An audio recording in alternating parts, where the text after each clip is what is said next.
okay 3D से अपने line की इक्वेशन की गल की थी आई थिंक लाइन की इक्वेशन क्लियर कर सकते ना कि लाइन की इक्वेशन किवें लिखते हैं पर लाइन की इक्वेशन लिखने के तो होर भी दस रहा किवें लिखते हो सकते हैं पहला तो की सीगा बड़ा ही प्यारा है ना y minus 3 z minus 3 है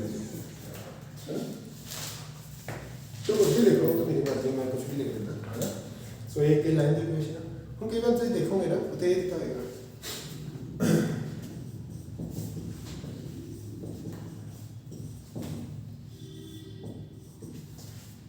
एक आधी इक्वेशन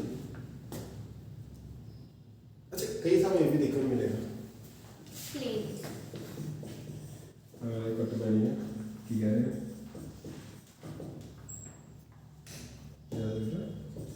सोच के वो लाइन है तो तीनों लाइन है इक्वेशन तीनों लाइन है बस फॉर्मेट बदल के देता है यार तो सुनो जो ना हो पली बांधी जाते हैं है ना ਹੁਣ मैं गेम खेल रहा हूं ध्यान समझियो मैं दोनों को इक्वल रख के सॉल्व करता हूं समझियो बड़ा देखियो इस चीज को किਵੇਂ लगेगा मल्टीप्लाई करोगे 3x - 3 2y - 4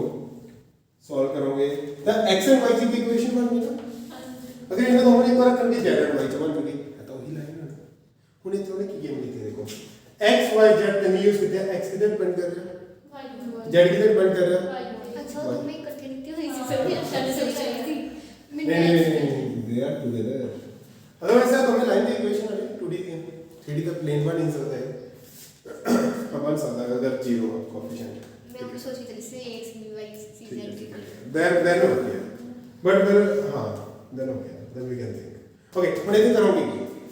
इनु स्टैंडर्ड फॉर्म से लेके जाना वेरी वेरी नॉलेज बनेगी ना तो स्टैंडर्ड वे क्या होता है तरीका क्या find the value of y out of this y कितना हो जाएगा x - 3 by 3 minus अगर 2 डिवाइड यस और नो ठीक है ये तो 5 इधर ले आओ क्या हो गया z plus 5 ठीक है ਹੁਣ ਇਹ ਵੀ y ਆ ਇਹ ਵੀ y ਆ ਇਹ ਦੋਵੇਂ ਇਕੁਅਲ ਆ अगर ये दोनों इक्वल है दे दोनों भी क्या इक्वल है सो अगर मैं इन्हें लिखना चाहूं x होगा x - 3 by 2 is equal to y is equal to z plus 5 तिन्ने आ गया इतने आगे बस उन्होंने जचोना ही है जचा तो नीचे बन ले तो नीचे बन ले तो -0 so this is the equation of a line मैं तान दस रहा उधर कितने भी ये चीज यूज की जा सकती है so we don't have to be bother about this चलो इन्हें मैं 0 जगह पहले 1 करके ही लूंगा ठीक है होने एक ही चीज है ना सोचना नहीं करते ओके ये तीनों की रेशियो कैसे इक्वल होती है के मतलब बाय चांस कोई एक ही जी लाइन आ रहा है जे तीनों चो एक डायरेक्शन रेशियो की ना 0 हो सकता बिल्कुल हो सकता है सोचो कि मैं डायरेक्शन रेशियो कितना होती है डायरेक्शन कोसाइन कितना होता है डायरेक्शन एंगल किਵੇਂ ਹੁੰਦੇ ਆ एंगल्स ਨੂੰ cos लिख दो डायरेक्शन कोसाइन हो गई ਹੁਣ cos 0 ਕਿੰਨਾ ਹੁੰਦਾ 9 अगर एक लाइन है जी आ ਜਿਹੜੀ ਜਾਂ ਤਾਂ x ਜਾਂ y ਜਾਂ z ਨਾਲ 90 ਦਾ ਐਂਗਲ ਬਣਾ ਰਹੀ ਆ ਤਾਂ cos 90 0 ਹੋ ਗਿਆ ਤਾਂ ਆਟੋਮੈਟਿਕਲੀ ਉਹਦਾ डायरेक्शन कोसाइन कितना हो जाएगा ਉਹਨੂੰ ਕਿੰਨੇ ਵਾਰ ਮਰਜ਼ੀ ਮਲਟੀਪਲਾਈ ਕਰਿਓ डायरेक्शन ਰੇਸ਼ੋ ਵੀ ਕੀ ਹੋਏਗਾ 0 ਤੇ ਹੋ ਸਕਦਾ ਇਹਦਾ ਮਤਲਬ ਇਹ ਹੈ ਕਿ ਇੱਕ ਐਂਗਲ 90 ਦਾ ਬਣ ਜਾਏਗਾ understood or not so it may be 0 ਹੁਣ ਉਹ ਕੀ ਕਰਦੇ ਆ ਉਹ ਕਹਿੰਦੇ ਵਾਓ ਇਹਨੂੰ ਥੋੜਾ ਕਰੋ 0 ਮਲਟੀਪਲਾਈ ਕੀਤਾ ਕਿੰਨਾ ਹੋ ਗਿਆ 0 हो गया 3 नो उधर ले जाओ तो मतलब z इक्वल टू 3 किनो रिप्रेजेंट कर रहे हैं सब रिप्रेजेंट कर रहे हैं तो इस तरह लिखने की वजह कि मैं लिख रहा हूं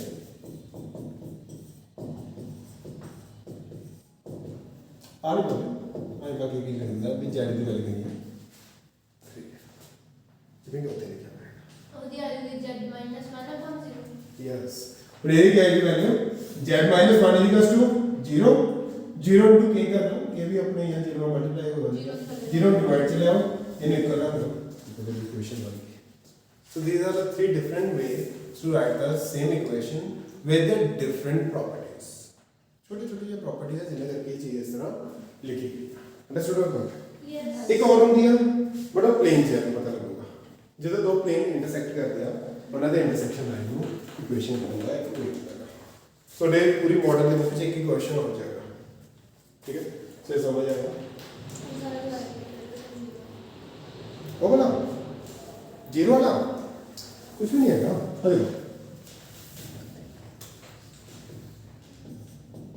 मैं क्या कर सकता अब ये तीनों रेशियोज आपको चेक करने चाहिए ठीक है तो फर्स्ट भी के देख लूंगा सेकंड भी के देख लूंगा थर्ड भी के देख लूंगा जो फर्स्ट सेकंड में करूंगा तो थोड़े प्रॉपर फॉर्मेट बन गया और एक इतना थर्ड ਨੂੰ ਇਹਦੇ ਕੋਲ ਸੋਲਵ ਕਰਨਾ ਜੇ ਇਹਨੂੰ ਸੋਲਵ ਕਰਾਂਗੇ तो z minus 3 कितने किलो होगा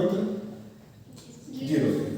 3 उधर गया z कैसे किलो गया 3 यानी कि z इक्वल टू 3 सेम चीज को रिप्रेजेंट कर रहा तो instead of writing this thing so no जो हम लिख देंगे कि x minus 1/2 y minus 2/3 z is equals to पर इसका मतलब की है एक्चुअली हो की जाएगा तो 3 में इधर लाओगे माइनस 3 कैसे किलो होगा 0 थे 0 टू k लिख लो अपने को 0 डिवाइड करोगे तो 0